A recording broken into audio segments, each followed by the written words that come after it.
Next up, we have Greg Tanaka. We're just going to bring him right on here. We're not going to wait. Greg is a tech entrepreneur, a City of Palo Alto councilman, a U.S. Congress candidate, and a legislator for the digital age. Let me bring him up here real quick. Hi, Greg. Nice to see you. Thank you so much for joining us today. Thank you for inviting me up, and I'm super excited to give this talk. My pleasure. Well, why don't we just jump right into it? We're tight on time, and I'm sure you have a lot of information to convey to us. So I'm going to take myself off screen and let you take it away. Sounds good. And can people see my slides or not? I don't know. Oh, here we go. Let's see. There they are. Perfect. So you're all set now. Thank you. Okay, great. Well, thank you, Celsius, for sponsoring this.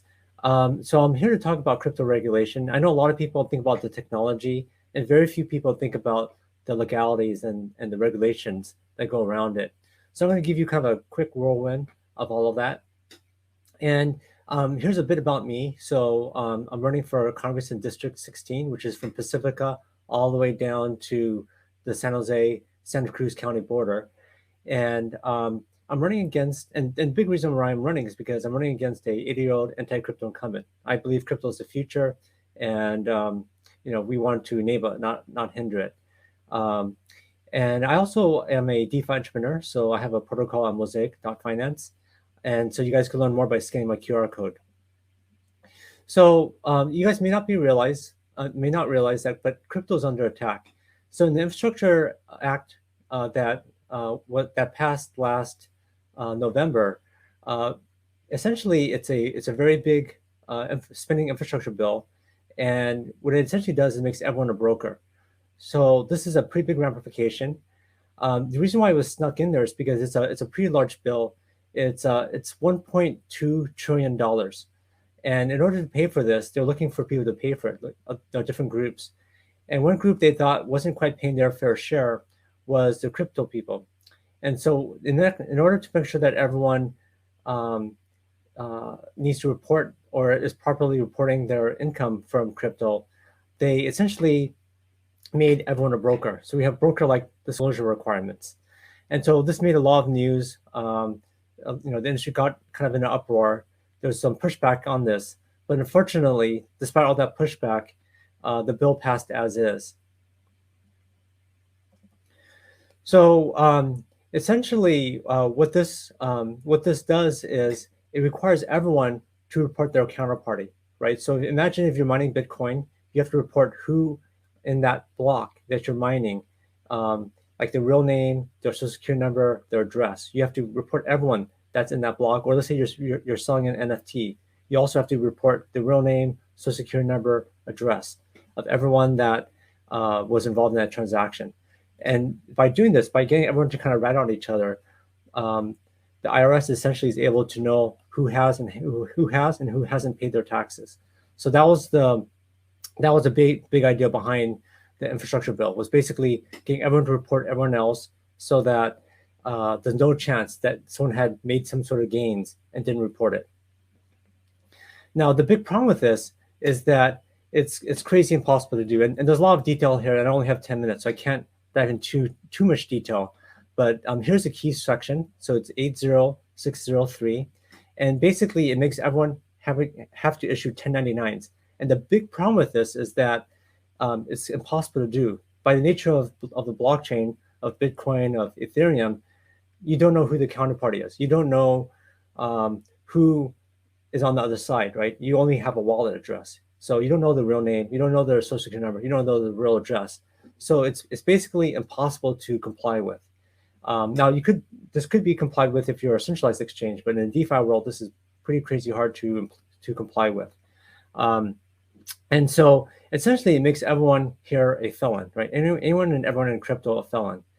And so it's kind of it's like throwing water on the flame of innovation. So it's not a good situation.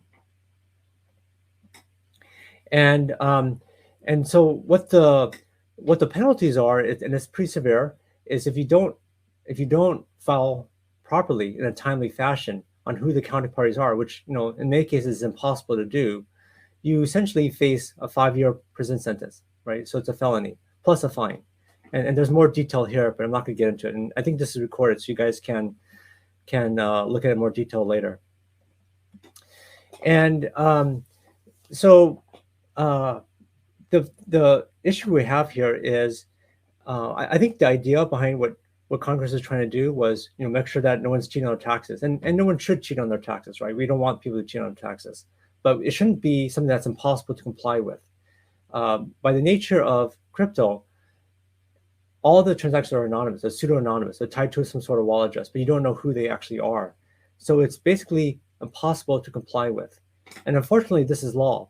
And in January, this coming January, the IRS is going to issue more guidelines about this. So you'll be able to see exactly what it means. But right now, technically, everyone that's kind of in crypto is committing a felon, unfortunately. So, there was a lot of push in the crypto industry to remove this provision. But unfortunately, despite the lobbying that was done to Congress last year, it's still stayed in the bill. There was enough people in Congress that felt that it was more important to kind of kill this industry than to make it something that was reasonable. So who is this going to affect?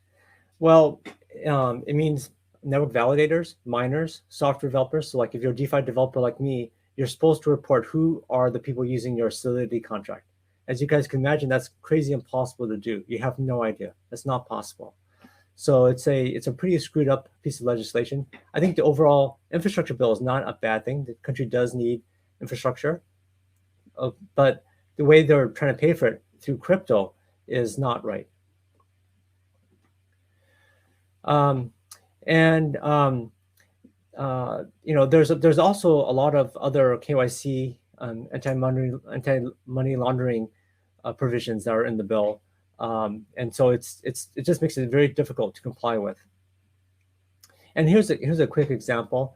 I'm not going to dwell into it too much, but basically, you have to issue the 1099s as well as the 8300s in order to properly comply with this. Otherwise, you could face 5 years of prison plus a fine. So is this part of a bigger trend? And unfortunately, I think it is. With the collapse of things like Terra, with kind of the overall drop in the crypto market, this is calling, a lot of regulators are starting to call for more regulation. And not to say we don't need regulation, but there's a lot of conflicting regulation. In fact, there's seven different agencies in the government that touch on crypto. And sometimes they have vague regulation, or sometimes they have conflicting regulations. And this is kind of stalling out the innovation in this industry. So I think, unfortunately, with the current price drop and some of the collapses, we're going to see a lot more regulation that's going to be a lot more aggressive. And unfortunately, a lot of this is not being done very thoughtfully. So it's going to be really hard to comply with, and it's going to cause a lot of pain in this industry. And I saw some earlier talks today where people are talking about why people are going to Dubai or going to, the Cayman Islands or the Bahamas. And this is terrible for this country, for the United States, because it's driving out the entrepreneurs, it's driving out innovation. So we shouldn't be passing laws that make it impossible to comply with. What we want to do is we want to have the best and brightest here. I think someone else talked about the brain drain, right? We want to stop the brain drain. We want innovation to stay here.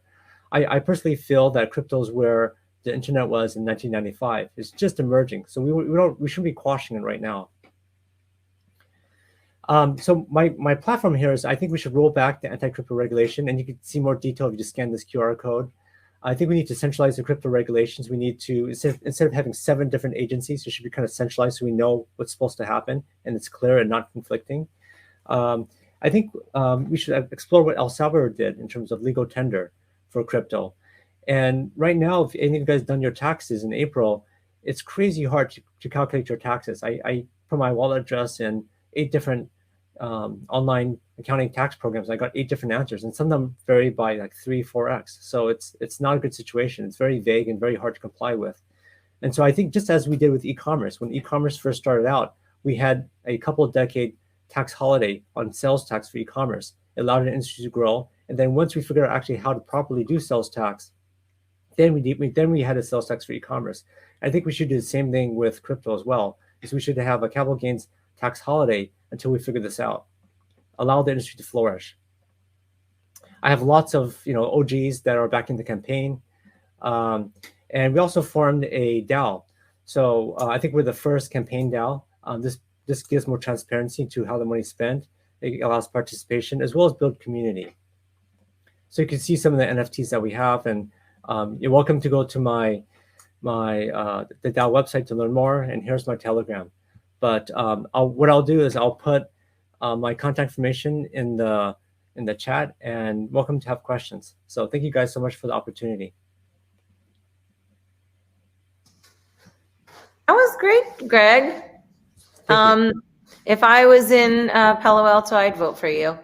Well, it's not just Palo Alto. So it's from the tip of where Pacifica is, all the way down to the Santa Cruz County line, down to where San Jose, Willow Glen area is, all the way up to the southern border of Redwood City.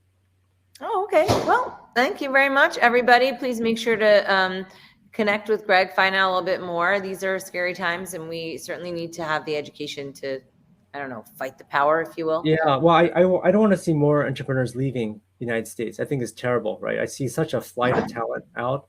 I see more and more people, like Sam Bankman-Fried used to be here in the Bay Area. He moved to Bahamas. I know so many people that have moved to other countries, and it's a loss to the United States. So we don't want that. We need to, I think, rather than just moving, I'd rather just fight it and try to get people to stay here, because we want this innovation. It's like having it developed somewhere else, right? It's such a loss to our country if crypto moves out.